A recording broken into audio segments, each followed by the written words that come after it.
guys, welcome to my YouTube channel. So guys, finally pini video bangai elutum kaching hon nai mate het jong owe kimi pen lun kilun tag nai sig jume nai langdi amena tum chutan namna labang so a video long tum subscribe not like not kadu day lalu jo labang so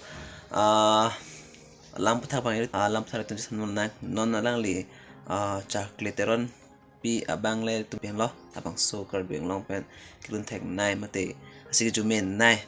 stame Charkle Teronpi asik jumi pikan lasi letum obe kimiang bong pen lo layo lasi non ang li lun kimi stame do la bang so lun ke kido pu lang li lun stame non respond alon non het jong lang like non dap no bajilam sila bang so lun bang respond lo lasi kado vitamin lutum sarpu donang kado vitamin lutum sarpu pen kang hon pi donang ke ili pen kang hon ke the pi donang la jo lasi kado ko vitamin lutum like comment ba tin lo kado ko beta la lo lasi kado vitamin sarpu donang like comment ang se ang song par dum phale tum da bor idonang lapan kini long tanang pordun tha ni kitang dalilang di lasi like comment matin ni li do an poken nang letu nampak keng not lalo ni ning titelo lap makin nang letu nampak keng pu pasi lalo jo lasi pini video tame la anle pajut kong na lasi tam labang sodun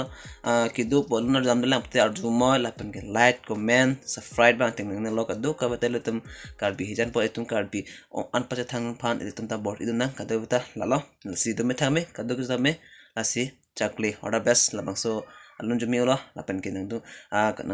dung rasi nitum tame anang bor idum po lalo lasi kadu tame nang tum labang so